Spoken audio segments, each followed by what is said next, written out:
Drame hier à Kotor, ici à Douala, un homme a été électrocuté alors qu'il voulait refaire la toiture. Une toiture enlevée avant-hier par les violents vents, suivie de la pluie qui a fait quelques dégâts dans les domiciles dans la ville. Et il était très long d'imaginer que les fils électriques traînaient justement et se frottaient à la tôle qui conduit parfaitement l'électricité. Malheureusement, commis pour assurer cette tâche-là, finalement, il sera électrocuté. Même l'intervention des voisins, plus tard, ne va rien changer. Ils n'auront que les yeux pour pleurer. Cet homme de la quarantaine qui est venu pourtant exécuter une tâche, malheureusement, il en repartira électrocuté.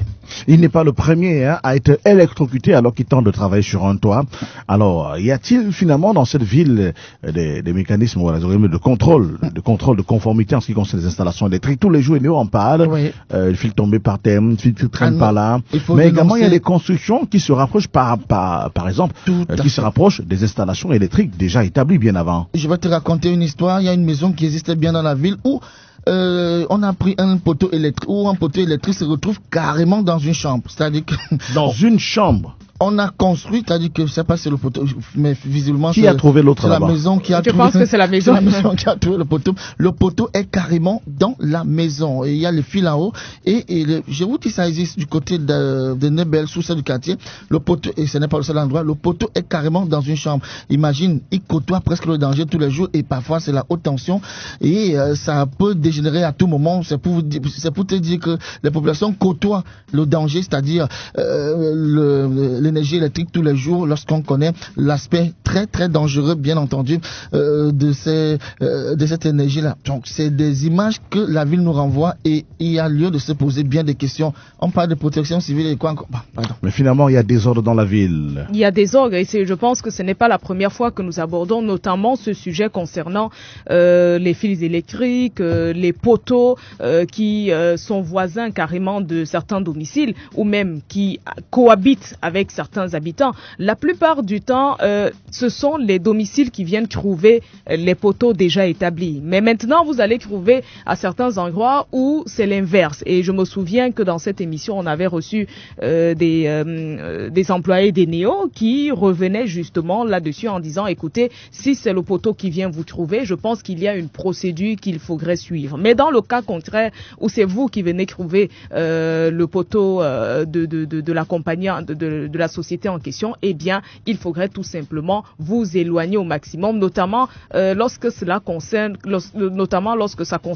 les poteaux, les lieux de haute tension, comme c'est le cas par exemple à Bédi, ici à Douala. C'est un cas très fréquent. Les populations côtoient tous les jours le danger. Eh bien, malheureusement, pour le cas du monsieur hier à Kotor, il est décédé. Eh bien, il y a des messages qui circulent tout le temps pour dire faites attention aux fils qui traînent, faites attention lorsque vous avez par exemple les mains mouillées et que vous tentez de ramasser ou bien d'ajuster un fil de ce côté, ça peut être fatal pour vous.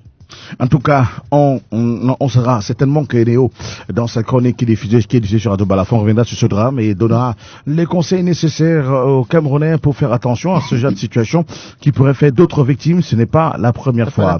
C'est à Yaoundé maintenant ça se passe. Une jeune fille se donne la mort. Elle se donne la mort, elle avait 19 ans. Alors, quelles sont les raisons de ce suicide, Emmanuel Coco? Et il faut d'ailleurs dire qu'une enquête a été ouverte, c'était samedi dernier.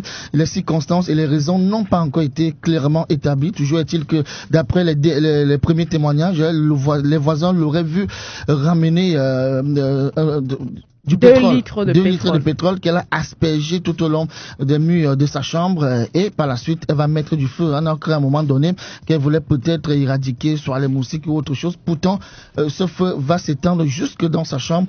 Finalement, on va la retrouver calcinée, je dis bien calcinée, et on n'a pas perdu du temps, on l'a enterrée aussitôt parce que c'était horrible ce corps calciné de cet étudiant de 19 ans qui était quand même en licence professionnelle. En licence professionnelle, et d'ailleurs son père qui également est passé aux aveux, mais qui a témoigné, a dit j'ai vu ma fille aller acheter du pétrole. Elle en a acheté 2 litres aux environs de 15 heures ce samedi-là. Elle est rentrée dans sa chambre, elle s'est enfermée. Toujours est-il que selon les premiers éléments que nous avons, la fille aurait pris le soin de bien ranger ses effets. Elle a bien rangé, elle a aspergé le pétrole dans toute la chambre, elle aurait aspergé parce que je parle au conditionnel puisqu'une enquête a été ouverte.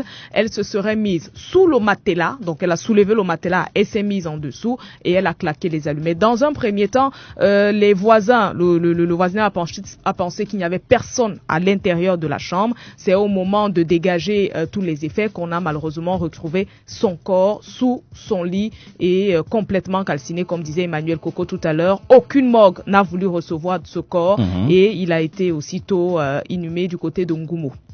Sacré matin. Il est 7h passé de 16 minutes sur l'ensemble du territoire. Direction Yaoundé avec Emmanuel Ngouaba. Emmanuel Ngouaba, bonjour. Allô, bonjour. Emmanuel Ngouaba, qu'on va essayer d'avoir au sujet de cette décision du gouvernement camerounais qui donc envisage la réduction, la diminution du nombre de livres au programme dans les enseignements au Cameroun. C'était donc une décision prise lors du Conseil national du manuel scolaire la semaine dernière. Et on en parlait très peu, pourtant moi j'ai salué cette intention de réduire le nombre de livres au programme. Et d'ailleurs, il faut d'ailleurs dire que le ministre qui présidait justement ce conseil-là a d'abord fait l'autopsie et il a fait l'état des lieux en rappelant que ces livres sont de mauvaise qualité, ces manuels scolaires sont de mauvaise qualité. Il a même dénoncé le coût exorbitant bien sûr de ces livres-là, de ces manuels. Il a même évoqué la rareté de ces livres en zone rurale surtout. Il a par exemple dit qu'au lieu de 3 livres par semaine, on voit les élèves se retrouver avec 9 manuels, ce qui pour lui est incompréhensible. Il est même revenu sur le mercantilisme qu'il y a au sein de ce Conseil national du manuel scolaire qui attribue parfois des livres aux copains dans un népotisme qui ne dit pas son nom. Donc il a tenu à corriger cet état de choses en proposant justement la diminution de ces manuels scolaires. On attend de voir comment ça sera implémenté. Moi j'ai salué cette décision qui est passée un tout petit peu. Est-ce que ce n'est pas une décision pour l'effet d'annonce? Essayons de voir cela avec l'inspecteur national de pédagogie de mathématiques Emmanuel Ngouaba. Lui également, chevalier des palmes Zachary, notre consultant sur les questions académiques et pédagogiques. Emmanuel Ngouaba, bonjour. Bonjour Cyril, bonjour. Président de Radio Balafon. Merci d'être avec nous. Vous êtes en direct de Yaoundé. La semaine dernière s'est tenue justement dans cette capitale le Conseil national du manuel scolaire et décision qui pourrait peut-être soulager ou inquiéter la diminution du nombre de livres au programme dans les enseignements au Cameroun. Alors comment vous en tant qu'inspecteur, avez-vous apprécié cette décision? La décision qui a été prise était une décision attendue. Vous savez que ce qui fait le drame du Cameroun, c'est le non-respect des tests. Dans un pays où on n'applique pas les lois, où on n'applique pas les tests, c'est un pays qui est destiné à l'échec. Donc, il y avait un arrêté du Premier ministre, et vous savez qu'il y a un prof d'université, le professeur Étoile, le professeur Mbunda Étoile, qui a écrit un livre et manuel scolaire au Cameroun, la dérive mercantiliste. Et ce livre avait fait le tour des médias, la TV, les radios, et tout partout, Canal 2 et autres. Et le Premier ministre avait donc demandé que l'on puisse siffler la fin de la récréation.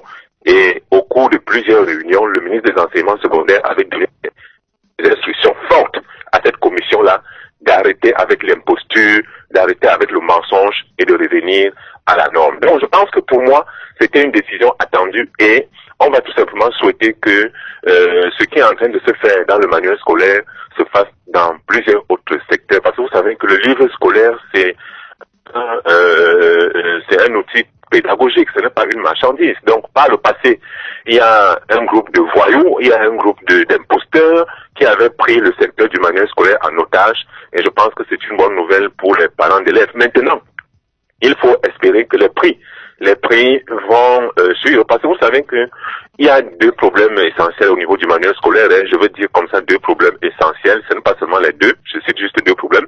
Il y a la question de la qualité du manuel scolaire et il y a la question du coût. Parce que lorsque la qualité répond aux normes pédagogiques et scientifiques, là on est sûr qu'on aura des enfants bien formés. Maintenant il y a la question du coût parce qu'on est dans un pays pauvre, ne le cachons pas. Ça veut dire qu'il faut que le livre soit accessible aux médecins, que le livre soit accessible aux paysans de Guelmedjouka, que le livre soit accessible aux pantins de Kola, etc. Et vous voyez bien que le fait qu'il y a plusieurs livres au programme n'était pas de nature à faciliter un coût réduit. Mais et dans ce cas maintenant, mis à part le côté purement mercantiliste ou le côté marchand de l'affaire, Emmanuel Ngouaba, est-ce que ce ne sera pas de l'enseignement au rabais?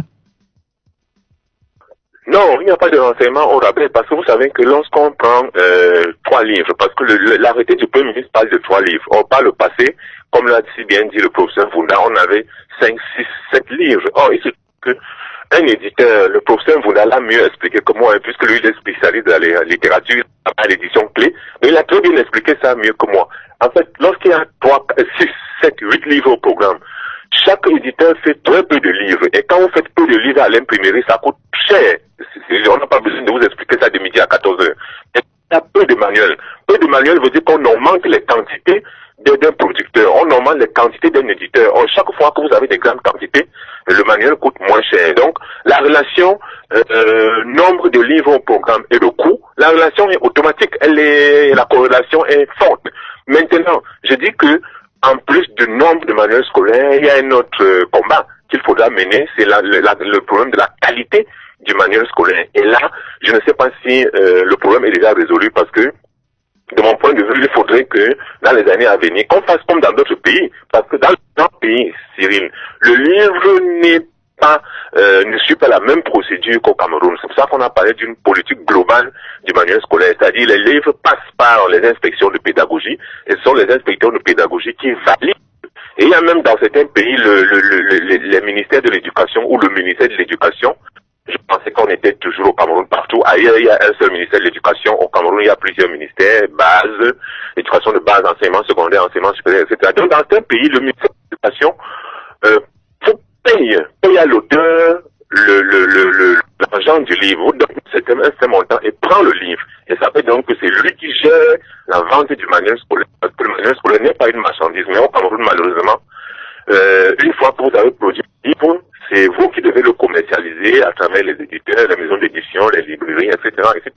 Et c'est pour ça que le problème du manuel scolaire, en termes de coût, va continuer à se poser au Cameroun, malheureusement. Mais je pense que on est parti pour une solution et je salue ce qui a été fait par la commission Jean Tabi Manga, qui a respecté tout simplement les instructions du ministre de l'enseignement secondaire, qui lui aussi n'a fait que veiller aux des instructions du Premier ministre, chef du gouvernement. Alors, par le passé, on a été habitué dans ce genre de situation, notamment concernant les enseignements au Cameroun, des décisions qu'on prend mais qui ne sont jamais appliquées. Est-ce que les parents qui nous écoutent maintenant peuvent avoir la certitude qu'ils auront moins de livres à acheter à la prochaine rentrée scolaire?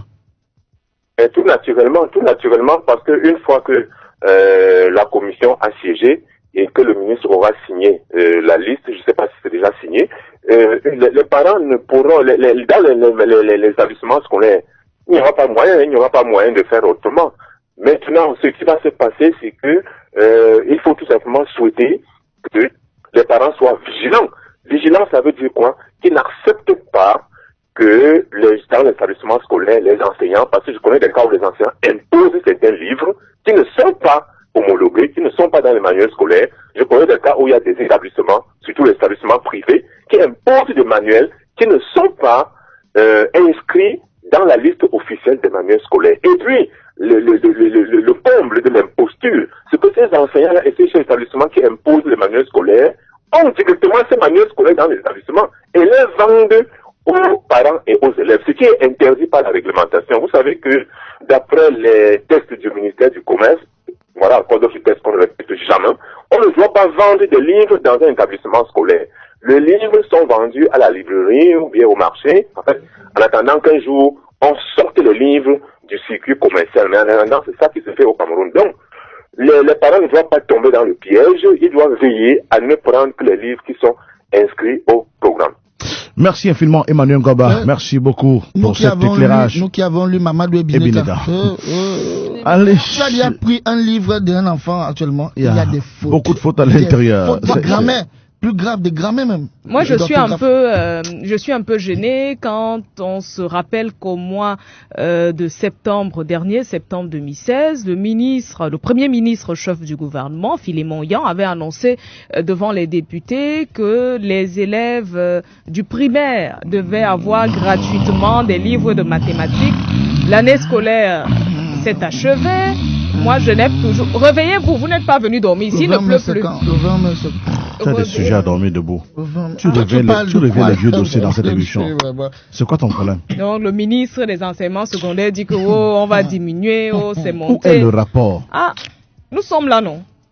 Bon, l'inspecteur ne t'a pas dit que dans cette commission-là, il y a des gens qu'on a radiés. Hein. Ah bon? Oui, on a assaini cette commission-là parce qu'il y a des gens qui étaient accablés de plusieurs choses. Donc, c'est incroyable ce conseil national du manuel scolaire présidé par le professeur Jean Tabi Manga, ancien recteur de Yaoundé de SOA, l'université de Yaoundé 2. Donc, il y avait à l'intérieur justement des gens qui avaient bien mis en place un système de business, un système mercantiliste qui tuait, je préfère le mot là, qui tuait pratiquement l'éducation avec toutes les dérives.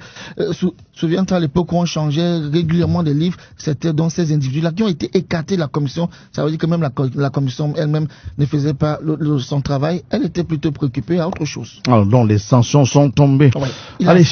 Allez, dans 11 jours, on sera... Tu permets qu'on parle toujours d'éducation pour dire que les candidats au DCE Board, DCE A-Level, O-Level également, désormais les épreuves de l'après-midi sont renvoyées d'1 heure, donc ça démarrait généralement à 14 heures, donc désormais ils vont commencer dans l'après-midi à 13 heures, nous dit-on pour des raisons de sécurité. Voilà, donc on rappelle cette information, ça veut dire que les candidats au DCE A-Level, O-Level, désormais pour les épreuves de l'après-midi débuteront à 13 heures plutôt qu'à 14 heures pour des raisons de sécurité.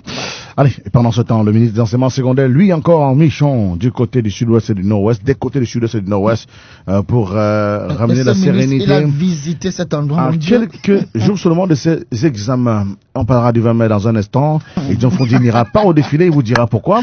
Mais avant, hier à Douala, c'était la fête à l'hôpital à Quintini. Samuel Eto'o-Fils a offert un bâtiment de 700 millions de francs CFA à cet hôpital pour les enfants, pour réduire la mortalité infantile. 700 millions pour ce bâtiment ultra moderne. 40 lits, il y avait du beau monde hier à l'hôpital à Quintini pour la réception. Samuel Eto'o qui donne ce bâtiment, fruit de ses propres efforts, à l'État camerounais. À l'État camerounais, c'est le partenariat privé-public, une belle illustration de ce partenariat-là, parce qu'il faut d'ailleurs dire, comme l'a souligné le ministre, qui a dit merci, parce qu'il a dit, les enfants n'ont pas la voix, ne peuvent pas vous dire merci. Moi, je vous dis merci pour ce geste-là, et le chef de l'État, il n'a pas manqué de dire que vous contribuez là à la politique du chef de l'État, qui est de rendre, bien sûr, le secteur sanitaire plus étoffé, parce que c'est la carte sanitaire de Douala et surtout le plateau technique de l'hôpital à Quintini qui se vont enrichir de ce pavillon-là ultra moderne, il faut le dire, avec du matériel de pointe. Donc c'est une cérémonie qui a fait courir tout le monde et toutes les autorités de la ville étaient là. Samuel Eto'o et son épouse également, et sans oublier des personnalités venues de la diaspora pour assister à ce grand événement. Mais la curiosité, c'est que c'est un bâtiment qui a été construit en presque 10 ans. On se demande bien pourquoi. Parce que il y a eu des affaires qu'on a mangé l'argent d'Eto'o-Fils. Il faut dire ça clairement. Ouais. Ça nous a même inspiré un reportage où on a trouvé un gardien campé qui a dit que tant qu'on ne paye pas son argent, lui il habite là pour compenser. Finalement, accouchement très difficile. Accouchement très difficile. Enfin, Samuel Eto'o a dit c'est pour vous maintenant. Mais le bébé se porte bien. Il se porte bien. Un très beau bâtiment qu'on peut voir. Que ce bébé reste aussi étincelant comme on l'a vu hier. Comme Samuel Eto'o lui-même. Voilà. Donc c'était une belle cérémonie. Très belle cérémonie. Et un très beau bâtiment qui va donc profiter à ces petits bébés. Avec 48 box, une salle de réunion et vraiment une infrastructure. Qu'est-ce qu'on va retrouver là-bas qu'on ne retrouve pas ailleurs? Qu'est-ce qu'on va retrouver là-bas qu'on ne retrouvait peut-être pas à la pédiatrie de l'hôpital la Quintini. Est-ce qu'il accouche? Est-ce qu'il accouche? Il a déjà accouché quand? Mais tes femmes accouchent. Oui, c'est pas moi. Quand elle accouche, il reste dehors. Très loin. C'est pas comme ailleurs. C'est pas ailleurs. Ici, là, on te chasse. Moi, je connais des gens, pendant que leurs femmes accouchent, les gars boivent. C'est pour ça qu'il y a les bars autour des hôpitaux. Pourquoi tu as vu que là où il y a les maternités, tu vois les bars de maternité? Les gars sont assis là-bas. Quand tu es assis, on te dit que... chasser tous ceux qui sont autour. On va souvent te dire que c'est une fille. Alors que tu es déjà la 6e. Mais quand on dit c'est un garçon, allez, une autre tournée. Tout le monde. Mais moi, je n'ai jamais compris ce schéma, je vais parler comme Bertie. Lorsqu'un garçon naît dans une famille, le papa est très content. Parce qu'il va... Mais à l'âge de 7 ans, 10 ans, ils deviennent des rivaux. Carrément. Parce que la maman a arraché le gars, l'ami de papa, donc c'est normal. Non, voilà. Et vice versa. Quand la fille naît, on tire un peu les pieds, mais dès qu'elle a déjà 7 ans, Minou, ma chérie vient. Papa est là. Voilà. Ça devient la mère commence à dire que on va vous voir. Tu l'épouses pas une fois. Sacré matin. Le 20 mai, c'est dans quelques jours seulement. Nous serons dans 11 jours précisément. Le Cameroun sera en fête. Tout le pays sera en fête. On se pose bien la question de savoir ce que ça donnera du côté des sud-ouest et nord-ouest des villes qui ont jusqu'ici quand même montré leur réticence depuis quelque temps à participer, notamment celle le 11 février dernier. C'était pas la même effervescence que par le passé. Des raisons sont politiques, vous le savez très bien. Alors, quand sera-tu le 20 mai? On se pose bien la question. Mais déjà, c'est le SDF qui donne le ton, qui dit qu'il n'ira pas au défilé du 20 mai. Raison évoquée, Emmanuel Coco. Pourquoi John Frondi est fâché? Il est fâché parce que le gouvernement jusqu'ici n'arrive pas à résoudre la crise anglophone, n'arrive pas à consolider ce qu'il appelle la cohésion sociale. Donc dans ces conditions, lui, il ne peut pas aller au défilé ou alors partager la tribune, voire même cet événement avec des gens qui sont incapables, d'après lui, de résoudre des problèmes des Camerounais. Mais le même Frondi était au palais en janvier dernier, non, la cérémonie devant la même vue avec les Lions indomptables du Cameroun l'autre jour. Il était au palais. On a vu ni John Frondi au palais lorsque les Lions indomptables présentaient le trophée au chef de l'État. Il était présent également, je crois, pour la présentation des vœux, sauf si je me trompe. Mais hier, il a sorti son communiqué pour dire, eh bien, le SDF ne participera pas au défilé du 20 mai, tout simplement parce que oui, sur l'ensemble tout simplement parce que M. Biya a répondu par sa nonchalance et son inertie. Et son inertie. Essayons de comprendre ça avec Bandakani. Bandakani, bonjour. Bonjour Cyril. Bonjour Marie-Flore et monsieur le procureur général pour parler pour Justement, John Frondi qui n'ira pas au défilé du 20 mai, il ne voudrait pas que le SDF prenne part à cet événement national. Il a d'ailleurs cet effet passé un communiqué à toutes ces circonscriptions politiques. Il explique bien sûr que le gouvernement arrive à trouver une solution à la crise dans la zone anglophone. Est-ce que vous comprenez la colère de John Frondi dans ce cas? Bien sûr, Cyril, je la comprends très bien. Et tous les Camerounais qui ont une expérience de la vie politique nationale depuis 20 ans, comprennent très bien cette position depuis les années 90. C'est que on est là dans une attitude habituelle du SDF qui consiste à surfer sur des revendications populaires pour aller négocier et consolider les positions de pouvoir de l'appareil d'État. On est là dans une instrumentalisation grossière de la question anglophone à un roman domestique de la part de ce parti. Prenons, vous l'avez dit, notre position a été claire dès le début de la crise anglophone. Nous avons dit que c'était un coup d'État qu'on voulait faire au Cameroun. Et c'est inacceptable. Nous avons dit que cette transformation des revendications socio-corporatives en projet politique fédéraliste néocolonial était inacceptable. Nous avons dénoncé le comportement d'une partie du clergé catholique qui avait un comportement qui s'est impliqué par son nom, des revendications qui visent à démanteler la légalité républicaine. Nos positions ont été constantes et claires. Deuxième chose, tout le monde sait que le gouvernement a fait des efforts sérieux pour régler ce problème. Si quelqu'un dit aujourd'hui que le gouvernement n'a rien fait, c'est pas sérieux. Et ce n'est pas un parti comme le SDF qui peut se comporter de la sorte. Le gouvernement a fait des efforts clairs pour régler ce problème. Maintenant, ceux qui voulaient faire un coup d'État et qui n'ont pas réussi, nous le savons, ne seront jamais satisfaits. De deux, mais si vous savez que dans la crise anglophone, hormis les enjeux que je viens d'évoquer, la crise anglophone signifiait aussi les batailles de leadership au sein de l'élite anglophone.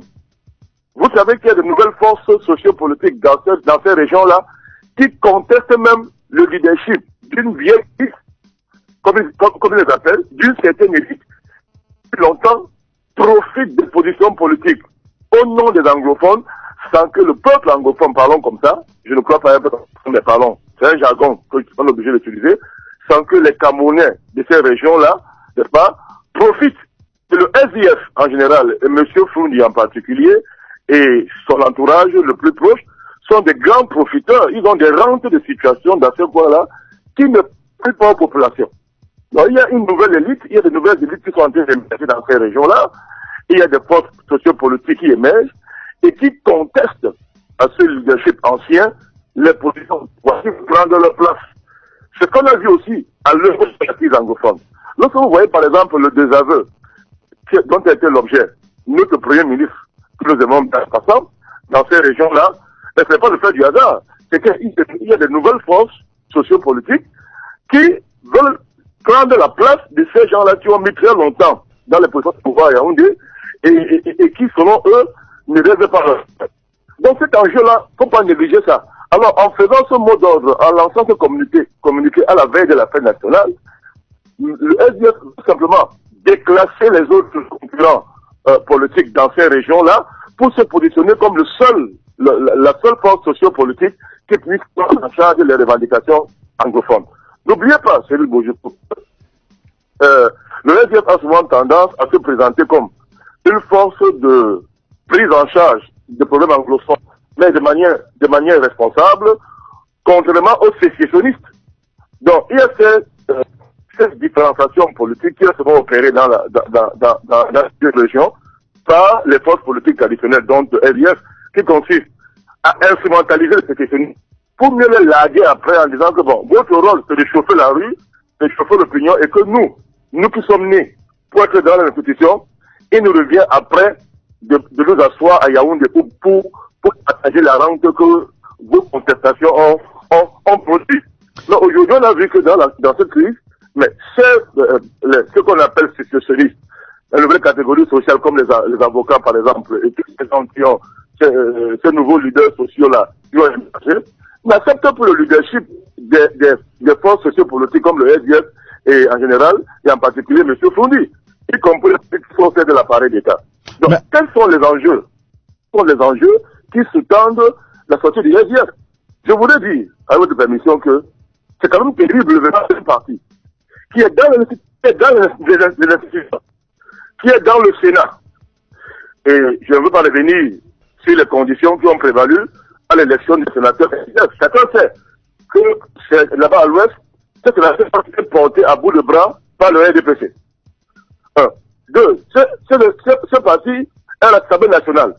Ce parti bénéficie d'un financement public. Donc c'est une force institutionnelle dans d'autres pays. On respecte bien le SDF, mais cette position est incompréhensible pour une force qui est dans l'institution. Mais justement, le SDF, oui. Et c'est la question de savoir jusqu'où ira le SDF dans cette démarche de boycotter le 20 mai. John Foundi, le leader du SDF, a évoqué bien sûr ses raisons qui sont tout à fait politiques, mais on sait quand même que le même John Foundi avait demandé lors des dernières présidentielles de ne pas aller s'inscrire à ses militants pour changer d'avis quelques jours après, demandant à quelques jours seulement des élections à ses candidats, à ses électeurs d'aller s'inscrire. Et puis ce volte-face-là, il nous y est habitué. Est-ce que cette fois-ci, c'est la même démarche et qu'on s'est dit, bon, John Foundi, c'est un effet d'annonce, d'ici le 18 mai, il va changer d'avis? Mais personne ne sera surpris de ça. Parce que quand les négociateurs vont entrer en scène à Yaoundé, et que, n'est-ce pas, on va lui opposer des arguments de raison, parce que l'État du Cameroun en a beaucoup, Foundi, le président Foundi et son entourage, il y a des raisons, il y a beaucoup de raisons d'État qu'on peut les opposer. Je ne veux pas vous rappeler, tout le monde sait. Au Cameroun aujourd'hui, vous n'êtes pas dans les institutions innocemment. Nos institutions posent le fondement qui fait que quand vous êtes à l'intérieur, c'est parce que vous donnez des gages d'assurance. Vous donnez des garanties que vous êtes des gens sûrs. Bon, maintenant, est-ce que le leadership, l'état-major, qui est dans le système BIA, profondément enraciné dans ce système, cet état-major est prêt à affronter les réformes d'État? Est-ce qu'ils sont prêts à affronter les forces du RDPC si ces forces-là se confondant à l'État mettre sur la table comme monsieur vous dites que vous allez boycotter le 20 mai, nous aussi on va boycotter votre parti sur tel dossier, sur tel dossier, sur tel dossier, et si ça continue, nous on peut aller même plus loin. Moi je pense que ce sont des arguments en train de sérieux parce que les habitudes que ce parti nous a présenté de par le passé. Si on se souvient, la lettre de démission de certains héracles de ce parti, je crois, il y a peut-être dans les années 2000, comme début 2000, moi je parle du président, son vice-président Medadi, le Rav Popossi, à l'époque, avait démissionné, et on produit un mémorandum. Ce mémorandum existe encore, où les membres de ce parti nous apprenaient des choses extraordinaires. Ils nous renseignaient eux-mêmes, alors que personne ne leur avait demandé. Les anciens cadres de SDF nous ont renseigné suffisamment sur les liens pour lui, qui lie le SDF, sa direction et l'État RDPC. Ce mémorandum existe. Moi, je l'ai là sur ma table, Cyril Bojiko. Donc, nous ne serons pas surpris qu'à la dernière minute, au nom de et son entourage vient nous dire que non, ils ont finalement décidé d'aller défiler. En tout cas, je vous dis que les vrais enjeux, c'est le positionnement politique. C'est pour ne pas laisser les régions anglophones là, c'est quand même le fief, surtout à Bamenda, c'est le fief de M. Fundi et de l'état-major du SDF. Le but, c'est de ne pas laisser ce point là, ce film tomber entre des forces politiques nouvelles, les forces politiques émergentes, qui va se faire au détriment des rentes politiques que M. Fundi, le président Fundi et son entourage ont accumulé depuis les années 90. En tout cas, ouais, aussi, on attend de voir. Est-ce que ce n'est pas foulé au pied quand même la signification de cette fête-là? C'est l'unification quand même. Le 20 mai, c'est le vivre ensemble. Ce n'est pas le premier boycott du 20 mai de John Fundi. Il faut savoir qu'il a déjà eu par le passé à boycotter les fêtes du 20 mai. C'est pas une première. Peut-être pour ceux qui seraient très surpris, John Fundi, lui, bon, écoute, lorsqu'il a ses bonnes raisons, eh bien, il prend ses décisions. Attendons de voir si le 20 mai, John Fundi sera donc à la tribune ou alors fera défiler ses militants. Mais déjà par le passé, là, il a boycotté ces défilés. Ouais, c'est pas la première fois. Parfois, il venait avec des messages provocateurs et on lui disait... Et puis on excluait le parti des rangs. Allez, sur la radio à l'instant, qu'il est 7 passé de 50 minutes. Donc, on reviendra dans un instant, on parlera de sport avec le comité exécutif de la CAF, il n'y a aucun Camerounais qui y siège. On verra Kakaba Maboum qui a été exclu de la compétition électorale dont on parlera dans un instant pour avoir été financé par l'État du Cameroun, ce qui est proscrit par la loi. Et John Fundi, lui, qui dit qu'il ne sera pas au défilé du 20 mai. On se souvient qu'en 97 déjà, il avait boycotté la présidentielle. Oui. Donc, et c'est un habitué des boycotts. La politique de la chaise vide. Ben oui, mais ça lui réussit toujours. Sa politique à lui, mais ça marche. Ça marche. De temps en temps. Oh. Ben oui, mais oui, en tout cas, ça marche parce que... Il y a la célébration de l'anniversaire du SDF quelques jours après. Oui. C'est le 26. Le 26. C'est le 26 mai. Est-ce que c'est pas une raison de dire, au lieu de dépenser des fonds pour le 20 mai, on les réunit pour faire l'anniversaire du parti? 27 ans du parti. Bon. C'est une façon de voir également. Qu'est-ce que les 27 ans du parti ont fait? C'est-à-dire que est-ce que c'est pas une façon d'économiser assez de fonds pour bien célébrer les 27 ans du parti que d'aller les gaspiller entre guillemets. Voilà, au 20 mai. Oh, en tout cas. Est-ce qu'on donne de l'argent aux partis politiques défilent le 20 mai? Moi, je pose la question, je veux savoir. Je la pose tout naïvement. C'est vrai que je ne me suis jamais interrogé là-dessus. De l'argent, je ne sais pas. Je ne pense pas. Mais je ne pense pas quand même. Qui va Je ne pense pas. Mais on pourra se pencher là-dessus. Je pense qu'on pourra se pencher. Tu sais que je ne suis pas militante d'un parti politique, donc peut-être que c'est pour ça que je n'ai pas eu cette idée. Mais maintenant que tu en parles, je vais chercher. Allez, il est 8h passé de 2 minutes sur l'ensemble du territoire. On va parler sport dans un instant. On va encore parler politique avec Jean-Bruno Tanier qui est en ligne depuis Yaoundé. Jean-Bruno Tanier, bonjour. Bonjour Cyril et bonjour à vos auditeurs. Jean-Bruno Tanier, vous êtes directeur général de Canada International, directeur général adjoint de Canada International en charge de l'information et justement un vrai creuset de questions politiques. Une sortie de fond d'hier qui suscite pas mal de discussions sur le boycott du SDF du défilé du 20 mai prochain dans un contexte où l'unité nationale est discutable. Est-ce que finalement la position de John Fundi n'est pas compréhensible dans ce cas puisqu'il s'agit là de la fête de l'unité nationale? Disons que c'était un acte fort quand même. C'était un acte fort de John Fundi, décidé de ne pas participer à la fête nationale. C'est vrai que ce n'est pas la première fois que le SDF refuse de participer à la fête nationale, mais le contexte cette année, il est particulier. En 2009 déjà, c'était le cas en 2009.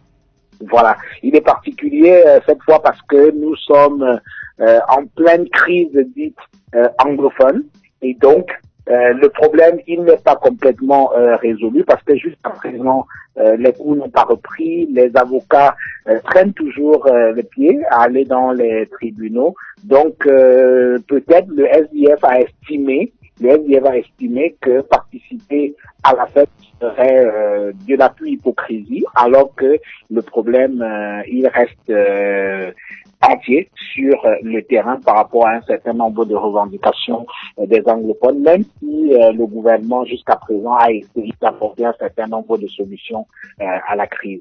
Alors si jamais le SDF maintenait cette décision et n'allait pas à ce défilé du 20 mai, quel impact serait sur cette fête nationale? Bon, alors je ne vois pas quel impact cela peut avoir sur la fête nationale. Le LDF, c'est un parti comme tous les autres. Et c'est quand même la première force de l'opposition. Oui, certes, le SDF est leader de l'opposition, mais tous les autres partis vont participer à cette fête nationale avec enthousiasme. Donc, je pense que l'acte du SDF est purement symbolique. Foundi lui-même n'imagine pas que les places de fête seront vides le 20 mai parce que le SDF a refusé d'y prendre part. Non, évidemment, c'est un acte politique qui est quand même significatif parce qu'on célèbre la fête nationale et la fête nationale est censée rassembler tous les Camerounais autour de cet événement historique. Voilà. Mais et maintenant, dans le 11 février dernier, on a vu avec on a vu l'ambiance dans les nord-ouest, dans les régions de nord-ouest et sud-ouest, et c'était pas les ambiances aussi chaudes que par le passé. Est-ce que ce 20 mai sera nettement mieux que le 11 février à votre avis? Alors ça, c'est difficile de le dire parce que jusqu'à présent, les manifestations dans le nord-ouest sont assez bizarres. C'est-à-dire que en même temps, les gens refusent d'aller à l'école, mais chaque fois qu'on organise des événements festifs ou alors ludiques, ils sont tous présents. Vous avez vu, on a organisé les Jeux FENASCO dans le sud-ouest. C'était un succès populaire. On a organisé les Jeux universitaires dans le nord-ouest. C'était un succès populaire. Tout le monde était là. On a organisé la fameuse tournée de présentation du trophée remporté par les Lions Mentales à la CAN il y a quelque temps. Tout le monde était dans les rues, mais immédiatement le lendemain, c'était vivement, personne n'est allé à l'école. Donc c'est quand même quelque chose d'assez bizarre qu'on est en train d'observer dans le sud-ouest. Si on reste dans la manière dont ils ont géré les choses jusqu'à présent, il faut penser que le 20 mai, ils seront également sur la place de fête de Bamenda et dans les autres villes pour défiler. Mais on ne peut préjuger de rien. Tout peut basculer dans un sens comme dans l'autre à tout moment. Et à l'occasion de cette fête, le ministre de la Défense, Betty Assomo, a réuni une bonne partie des responsables de la sécurité nationale, justement pour garantir la sécurité au courant des festivités de cette fête du 20 mai. Allez, maintenant, parlons de sport. On parle justement de Kalkaba Balboum, qui a été donc exclu de la course. Lui, il voulait briguer le mandat de président du comité exécutif de l'ACNOA. Donc, on reproche aux compatriotes, aux Camerounais, d'avoir bénéficié du financement du gouvernement camerounais. Le colonel Amakakaba Balboum, donc, est hors course de la présidence de l'ACNOA. Le président du comité national olympique et sportif du Cameroun donc a été disqualifié par le comité exécutif de l'association des comités nationaux olympiques d'Afrique pour violation du code éthique. C'était donc une réunion d'urgence tenue le 7 mai dernier à Djibouti. Et donc, le comité a décidé de ne pas valider la candidature du Camerounais, qui a reconnu quand même que oui, il a bénéficié d'un coup de pouce de l'État camerounais, mais pas dans le sens que l'on pense. Alors, c'est quelque chose d'assez complexe. Mais il faut dire quand même, Cyril, que la décision elle n'est pas encore définitive. Oui, parce qu'il y a un recours qui est l'Assemblée générale. Ouais, voilà. qui commence demain et qui finit le 11, et il y a un recours qui est possible. Voilà, donc il y a des chances que la candidature de monsieur Ahmad Kalkaba Balboum soit réadmise, parce que jusqu'à présent les accusations sont assez floues.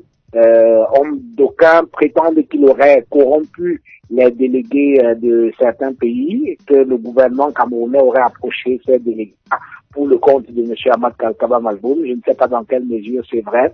Disons que si l'Assemblée générale confirme effectivement la mise à l'écart de Kalkaba Balboum, on en saura un peu plus et je pense qu'à ce moment-là, on sera plus inspiré pour commenter. Mais pour l'instant, on est obligé quand même de constater que c'est suffisamment grave parce que si cela se confirme, il va être difficile pour notre compatriote de continuer d'exercer ses fonctions dans l'olympisme. Vous savez, bien sûr, dans le milieu de l'olympisme, les questions d'éthique, on est très rigoureux là-dessus. Vous avez vu tout ce que le Sénégalais, la médiaque, est en train de subir en ce moment parce que il a accusé des malversations et tout ça là.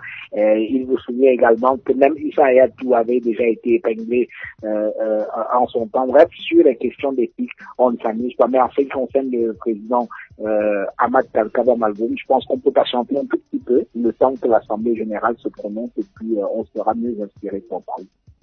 Il faudra absolument que cela se fasse, puisque c'est aujourd'hui que commence, je pense bien, c'est aujourd'hui le 9. Oui, c'est aujourd'hui, oui, que se tient justement l'Assemblée générale de l'ACNOA se tient aujourd'hui. Allez, hier dans cette tenue, le comité exécutif de la CAF avec des décisions que l'on connaît. Les Camerounais qui occupaient la plupart des commissions ne sont plus là. Le nouveau président de la CAF a donc proposé ces deux présidents qui ont été élus à l'unanimité, non conformément au statut. Le président a proposé donc deux vice-présidents, notamment Kwesi Nyantaki du Ghana, qui passe donc premier vice-président de la CAF, et Constant Omari, un ami cher à Emmanuel Koko, le Congolais qui passe comme deuxième président. Allez, on constate également que dans ce comité exécutif où siégeaient certains de nos compatriotes, ils n'y sont plus. Mais on constate la montée en puissance des pays comme l'Ouganda, la Mauritanie, Djibouti, le Libéria, qui prennent des postes importants, notamment dans la commission des comités d'urgence ou encore les membres d'autres membres cooptés du comité exécutif. On a également des commissions importantes comme la réforme des statuts, où on a la Gambie, le Ghana, le Burkina Faso, l'Ouganda, le Botswana, la République centrafricaine, les Seychelles, l'Égypte, mais le Cameroun est bien absent dans ce tableau. Bien absent, pas tout à fait visible, mais alors pas visible. Le Nigeria apparaît une ou deux fois, l'Égypte une ou deux fois, la Tunisie une ou deux fois, mais d'autres petits pays en matière de football comme l'Angola, comme le Djibouti, Sierra Leone, l'Ouganda occupent des places importantes. Alors quel équipe faites-vous de cette nouvelle composition de la CAF qui donc pour l'instant ne connaît pas la présence d'un Camerounais à un poste important? Alors, c'est une page qui se tourne, hein. C'est une page qui se tourne. Nous y avons trôné depuis 88 jusqu'au séisme d'il y a quelques jours lorsque M. Issa Hayatou a été battu aux élections. Et c'est suffisamment grave pour le Cameroun. C'est maintenant qu'on saura que Issa Hayatou était important pour nous à la CAF, parce que là, désormais, rien ne nous sera plus pardonné. Donc, jusqu'à présent, on pouvait s'amuser parce qu'on avait un compatriote à la tête de la CAF qui pouvait gérer une ou deux situations pour sauver le Cameroun. Mais désormais, ça va être compliqué, on est obligé de bien se tenir. Mais l'autre leçon qu'on peut aussi tirer de cette affaire, c'est que Issa Hayatou s'est comporté à la tête de la CAF comme s'il ne devait jamais en partir. Il n'a pas, on peut lui reprocher de n'avoir pas promu d'autres Camerounais pour prendre des fonctions importantes en dehors des fonctions nominatives comme membre de telle commission, parce qu'évidemment, quand vous êtes nommé dans ces commissions-là, le prochain qui arrive peut vous dégommer sans problème. Par contre, lorsqu'il favorise l'élection de quelqu'un dans les instances dirigeantes, ça c'est plus efficace et c'est plus durable. Donc il faudrait que les Camerounais apprennent à s'y faire.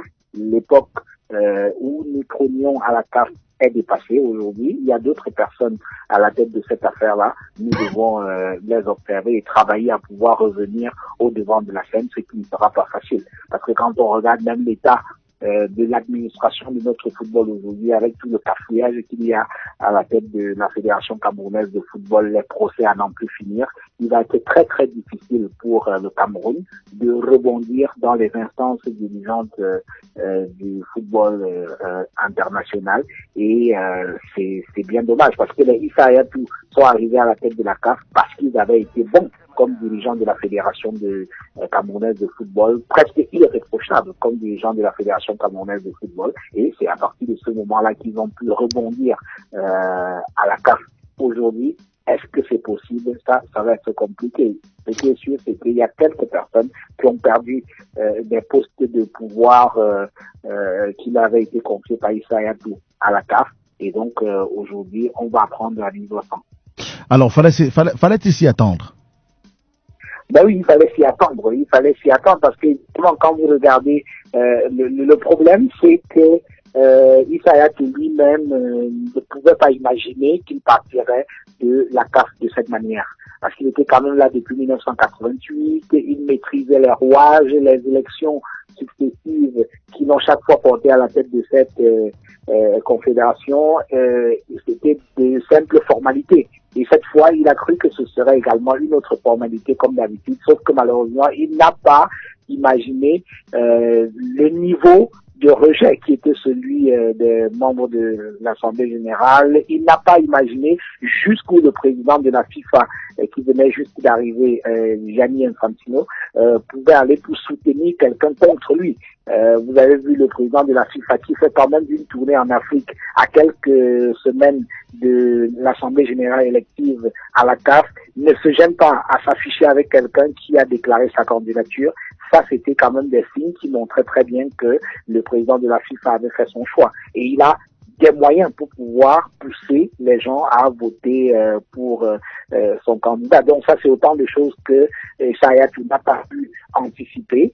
Évidemment, c'est difficile dans sa position de pouvoir anticiper parce qu'à un moment donné, on a l'impression qu'on est à l'abri de tout. Vous êtes également entouré par un certain nombre de courtisans qui vous donnent l'impression que rien ne peut vous arrêter. Moi, j'ai lu les interviews de certaines personnes qui étaient proches de Issa Hayatou dans les journaux, mais c'était presque insultant pour Ahmad, où on lui disait, bah oui, un monsieur qui n'a même pas été capable de gérer sa fédération, est-ce que c'est la Confédération africaine de football qui viendra diriger? Donc c'était presque insultant. Il est évident que quand il arrive, il y a quelques personnes mal intentionnées qui vont déposer sur son bureau toutes ces interviews-là et humainement, il va s'en débarrasser, ça c'est sûr.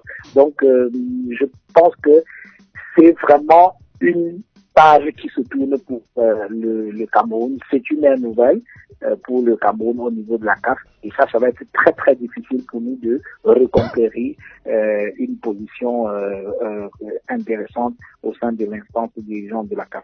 Alors que lors de la dernière assemblée, le Cameroun avait 13 membres, 13 Camerounais étaient siégés dans les commissions permanentes de cette CAF-là, notamment Issa Hayatou lui-même. On avait également Pascal Bailon Oona à la commission des finances comme membre.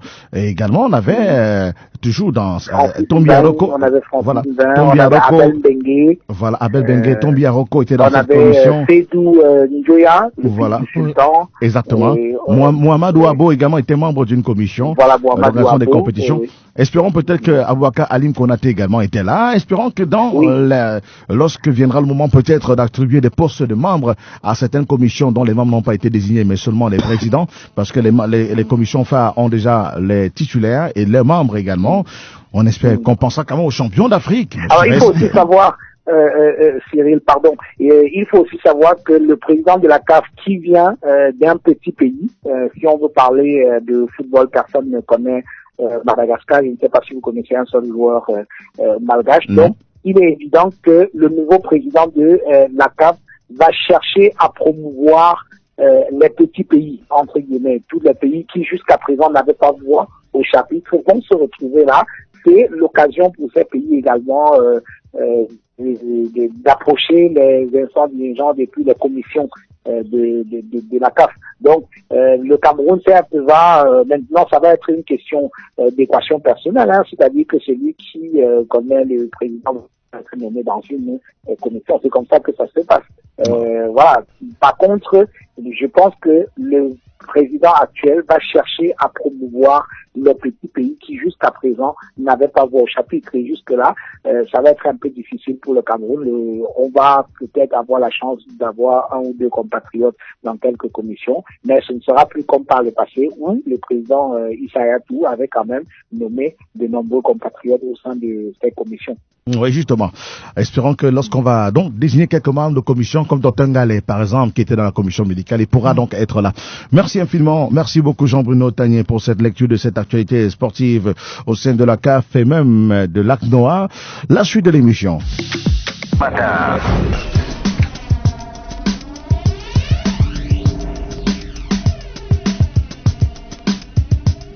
Et comme tous les matins, retrouvons Roland Tsapi pour sa chronique aujourd'hui. Ce matin, il revient sur les leçons que nous pouvons tirer des élections présidentielles en France, notamment l'élection de Emmanuel Macron. Et ce pays vient en effet, avec cette élection, d'envoyer plusieurs messages aux dirigeants, aux partis politiques et à la jeunesse. Roland Tsapi, comme tous les matins, nous le retrouvons pour sa chronique. Bonjour. C'est connu depuis dimanche soir. Emmanuel Macron a été élu 8e président de la 5e République en France en remportant le deuxième tour des élections avec 66% des suffrages devant Marine Le Pen. À 39 ans, le jeune président prendra le pouvoir le dimanche 14 mai prochain. Cette élection présidentielle en France a tenu en haleine les Camerounais depuis le début du processus il y a un an quand commençaient les primaires.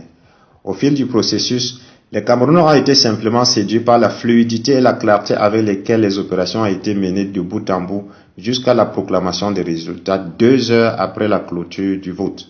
On se surprend même à rêver. Rêve dans lequel on est loin, vraiment loin de la lourde machine qu'on connaît chez nous. De ELECAM au rapport des observateurs internationaux, en passant par le Conseil contentieux électoral, le recomptage des voix, la Commission nationale de recensement des votes, la proclamation solennelle des résultats par la Cour suprême siégeant en lieu et place du Conseil constitutionnel, et j'en passe. Il est évident qu'avec ces élections, la France nous parle. Elle parle d'abord à nos dirigeants, pour dire qu'il est possible d'organiser des élections présidentielles dans des conditions acceptables et acceptées par tous, une élection à 2 tours qui permettra de dégager le vrai vainqueur. Pour leur dire qu'on n'a pas forcément besoin d'un organe en charge des élections comme ELECAM, avec une composition éternellement contestée pour avoir de bonnes élections, que l'on peut se passer de multiples commissions budgétivores de recensement des votes et avoir des résultats fiables, que la présence des observateurs internationaux n'est pas une condition pour qu'il y ait transparence, pour ne citer que quelques exemples. Pour leur dire également qu'un président de la République peut faire un mandat et passer le témoin, même s'il remplit tous les critères pour se représenter, pour leur montrer comment les candidats à l'élection présidentielle mouillent le maillot, descendent sur le terrain, participent au débat, proposent des programmes bien élaborés qu'ils défendent contre vents et marées, question de convaincre le maximum de lecteurs. Elle parle ensuite aux partis politiques, pour leur dire qu'une élection présidentielle n'est pas un jeu. Elle se prépare dès la fin de la précédente élection avec des prises de position en permanence sur des questions qui touchent la société, l'économie, l'environnement, la santé, l'éducation, la sécurité du territoire, les relations internationales. Les primaires s'organisent ensuite à la base pour choisir un candidat consensuel, rien à voir avec les candidats naturels. Elle parle à ces partis pour leur dire qu'une élection présidentielle se bâtit sur un programme lisible dans lequel toutes les couches sociales se retrouvent, un programme constamment mis à la disposition de la population par divers moyens de communication. Elle parle aussi à la société dans l'ensemble, pour lui montrer comment un peuple s'implique dans la vie politique et se bat pour choisir le meilleur des candidats. Il y a prise de parole par toutes les couches sociales, chacun veut donner son avis, personne ne veut laisser les autres décider à sa place de qui sera son dirigeant ou pas. Une élection ne se fait pas avec un peuple apathique et résigné qui se demande encore pourquoi aller voter, qui devant les injustices de chaque jour a adopté la formule Biaboya alors pour dire on va faire comment alors. L'Hexagone parle enfin à la jeunesse pour lui dire qu'elle peut. Emmanuel Macron a 39 ans, 10 ans de moins que le président Biya quand il prenait le pouvoir au Cameroun. C'est vrai qu'avant lui, Ahidjo avait été président à 36 ans et non loin de nous, Joseph Kabila a pris le pouvoir à 30 ans en République démocratique du Congo et a été réélu pour son deuxième mandat à 35 ans. Si la jeunesse africaine est coupée de son histoire, la France la rappelle à la réalité. La jeunesse doit se refuser à croire qu'il faut avoir 70 ans dans ce pays pour avoir des ambitions. Il lui revient de se départir de la peur et prendre résolument son destin en main, croire en soi et oser bousculer les lignes. Voilà quelques-uns des messages que la France nous envoie aujourd'hui à travers l'élection de Macron. À nous de les saisir et d'en faire bon usage, chacun en ce qui le concerne, comme on dit en langage administratif. 2018 n'est pas loin, nous ne cessons de le dire. À demain. Allez, à demain, Roland Tsapi. Et ils sont déjà 11, Marie-Flora Massana, 11 déclarés pour la prochaine présidentielle au Cameroun si elle a lieu en 2018. On a quelques noms, ils ont quelques visages connus justement de ceux qui, avant même cette élection française, s'étaient déjà déclarés comme Martial, comme ayant cette envie de briguer la magistrature suprême. Quelques jeunes également, pour une première fois, beaucoup de jeunes dans cette course-là. Martial de Bichot, qui l'a déclaré, il a déjà annoncé qu'il allait déposer son dossier. On a également Cabral Libi, et ça anime les commentaires sur Twitter et Facebook, les réseaux sociaux. Et oui, et pour le cas de Martial Bissok, précisément, lui, il s'était déclaré bien avant.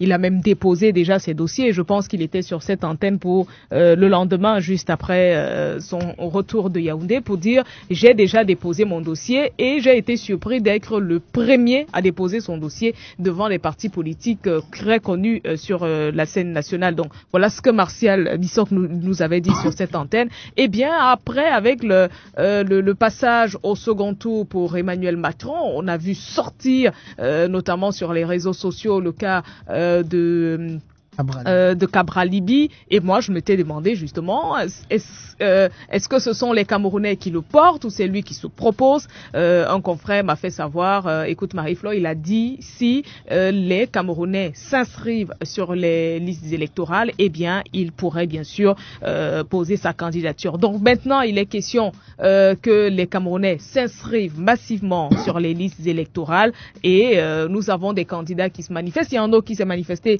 le week-end dernier à Yaoundé. Voilà. C'est un Gouette. Voilà. Un Gouette, un homme d'affaires. Un homme d'affaires. Voilà. Non, moi je remarque qu'il y a Maurice Kamto qui est de plus en plus multiplie des sorties de presse. Oui. Et on y voit déjà une intention, dans tout cas. C'est le but d'un parti politique. Est-ce que John Frondi sera candidat? Il a dit en Konsamba dernièrement, je crois que c'était le week-end dernier ou le week-end surpassé. Le week-end dernier. Je crois que je suis passé quand il était en Konsamba. Il a dit, écoutez, je veux bien vous étaler mon programme ici, mais nous ne sommes pas encore en campagne électorale. Le moment venu, je vous ferai savoir, je vous présenterai mon programme. Il a un programme. Ça, c'est un programme. Et ça a suscité la sortie justement du DPC ce week-end-ci, parce que eux là ils sont toujours en campagne. Hein. Ils sont toujours en campagne. Ils ont des meetings déguisés en campagne. Déguisés. La sortie des fonds du Nord-Ouest d'air qui demandent au président de se représenter.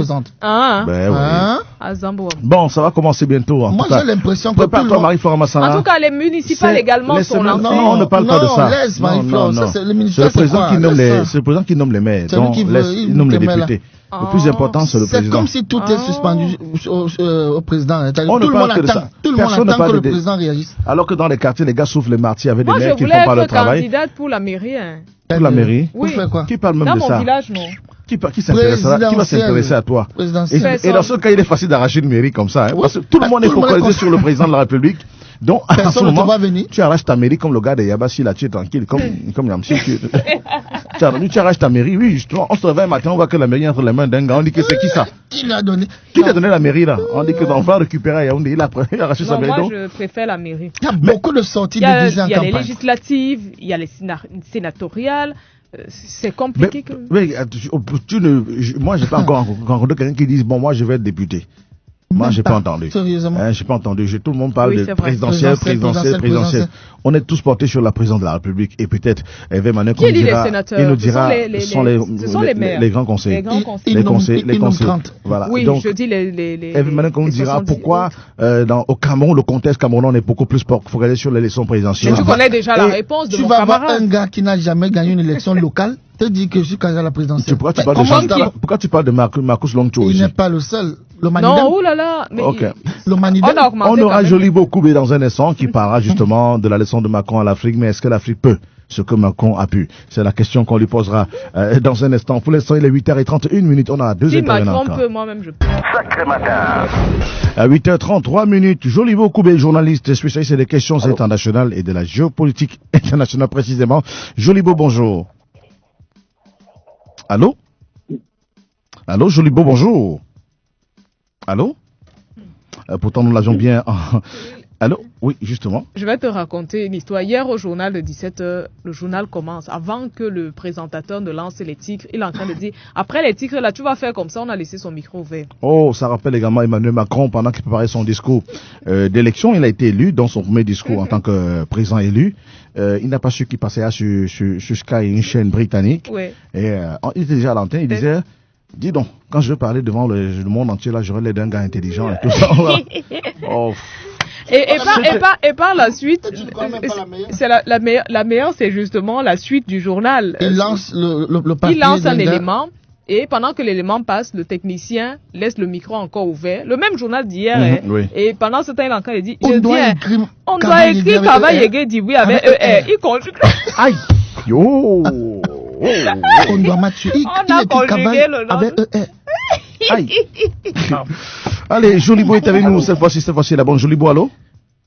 Allô? Allô? Allô? Oui, allô, bonjour. Allô? Bon, malheureusement, il nous entend pas. Bon. Oui, justement. On risque de te zapper toi-même.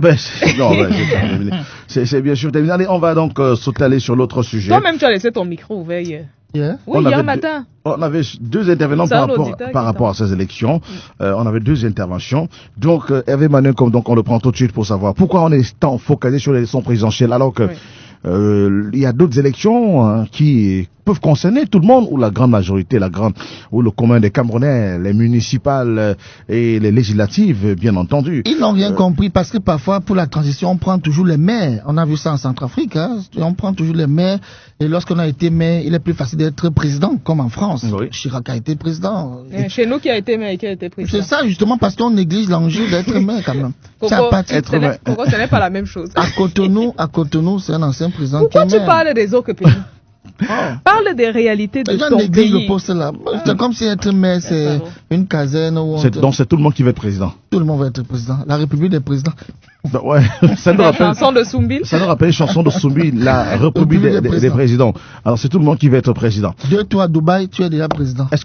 Oui, justement, mais pourquoi, Hervé Manuel, comment expliquer pourquoi tant de monde, on est tous focalisés sur l'élection présidentielle au Cameroun en 2018. Pourtant en 2018, il y a 4 élections qui sont toutes des élections majeures. Hervé Manuel, bonjour. Allô? Décidément. Bon, décidément, il va falloir renouveler. Tout le plateau technique, est-ce que Samuel est toi encore dans la ville? Il est là. Voilà. Il est déjà parti. Hein? C'est celui que vous comptez. Il part où? Comment il est parti, justement? Mais comment il peut partir? Bon. Non, je pense que c'est un problème de réseau. Il y a un problème de réseau. Parce que tout à l'heure, tu appelais, il y avait juste, la personne n'avait pas de retour. Chez Hervé, ça passe. Et j'imagine que lui, il dit allô. Nous, on n'écoute pas. Donc, oui, justement. Il faut tenter une troisième fois. On va tenter de l'avoir le plus fidèle. C'est lui qui est le plus facile à avoir. Pourquoi? Arrête de faire comme un enfant. Il tape le stylo sur la table et puis tu vas aller qui travaille. Tu conjugues le nom de travailler. C'est quoi cette histoire? Donc, bon, ça peut arriver que dans l'empressement, le journal commence bientôt, on a une dernière information. Et tu conjugues alors le nom de l'honorable? Non, on n'a jamais dit ça. Hervé Manuel, bonjour. Voilà. Bonjour. Merci d'être avec nous ce matin. Alors, on le disait il y a un instant. Bonjour, camarade. Bonjour, madame camarade. Elle n'a pas de carte du parti, hein? Quand ça l'arrange, elle n'a pas du parti, surtout les rafles de Ah, d'accord, je vois. Alors, 2018, c'est bientôt, mais on ne parle que de l'élection présidentielle. Hervé Manuel, pourtant, en 2018, devraient se tenir les municipales et les législatives, et bien après, les sénatoriales. Aussi, évidemment, les présidentielles. Mais on ne parle que de présidentielles. Pourquoi? C'est parce que c'est la mère des élections. Nous sommes dans un système où le président de la République est en fait le garant, le garant des institutions, le père de toutes les institutions. Et oui, parce que le pouvoir on n'en parle, sinon rien d'autre à faire. Mais pourtant, bien de Camerounais seraient intéressés par d'autres postes électifs, notamment une place à l'Assemblée nationale, pourquoi pas comme député, pour changer les textes que certains trouvent pas adaptés aux défis politiques du moment. Il y a également des postes de conseil municipal, pourquoi pas de maire, pour changer la vie dans la cité. Il est bien plus facile quand même, non, il est plus facile d'être député ou maire que d'être président de la République. On a perdu Hervé Manuel, malheureusement, on a perdu. On va essayer de le rattraper pour... Encore que, étant maire, tu aiguises, tu affûtes tes armes pour démontrer que... C'est un peu la logique à Madagascar. C'est comme ça. Je comprends tu peux être président sans être maire, c'est très difficile. Et donc, alors oui, justement, Hervé Manuel, pourtant, il y a des postes comme député, maire, qui pourraient intéresser aussi quand même beaucoup de Camerounais. Malheureusement. Allez, problème technique ce matin. Je crois que la forte pluie de ce matin... On va pas continuer d'embêter notre consultant de cette manière, notre intervenant de cette façon-là. Allez, maintenant, parlons de culture. On parlera de la Stand-Up Night Show. Major AC, Valérie Ndongo vous donne rendez-vous après-demain, dans 2 jours exactement, pour leur retour sur scène en 2017. Un nouveau spectacle, mais alors magnifique. Ce sera donc à Canal Olympia. Ne ratez pas. Alors, c'est à la gare de Bessengue. C'est à la gare de Bessengue. Alors, Major AC, une de ses attitudes, c'était lors de son passage à la Nuit du Rire. La prochaine aura lieu le 8 juin prochain, je vous l'annonce déjà. Alors, et il avait fait sensation. Il est resté le chouchou des copines. Et oui, justement, il est resté copine des copines. La copine des copines, c'est ça. La copine nationale.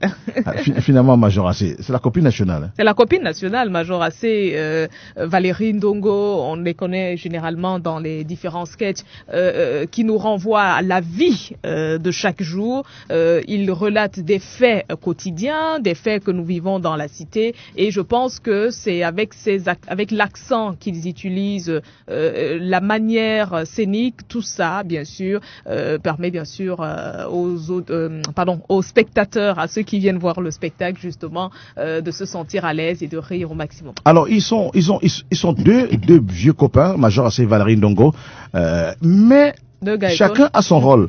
Major AC, Valérie Ndongo est celui qui tire sur les filles, lui il ne blague pas. Mais Major AC vient toujours les défendre, donc c'est le procureur et l'avocat. Oui. Oui. Et ça, ils se complètent. Une combinaison que moi j'aime voir sur scène, parce que non seulement ils renouvellent le sketch, en même temps il y a une entente sur scène telle que, et ils m'ont dit un jour, c'est parce qu'on répète, parce qu'ils prennent des heures à répéter, ils travaillent toujours des nouveaux numéros. D'ailleurs, n'oublions pas qu'ils sont accrédités quand même d'un très bon passage du côté de l'Hexagone, où ils ont laissé une très très bonne impression. Allez, ce matin, Major AC Valérie Ndongo, on commence par qui aujourd'hui? Un aujourd'hui, deux demain, l'autre demain. Valérie, Major, Valérie. Même Michel Corporation veut la copine, parce qu'on parlera de beauté dans un instant. Alors moi, je dirais Major. Major. Parce que Valérie, je n'ai pas envie de me faire insulter ce matin. J'ai perdu les élections, ça va? Élections, ça va? Élections, ça va? Élections, ça va? Élections, ça va? Élections, ça va?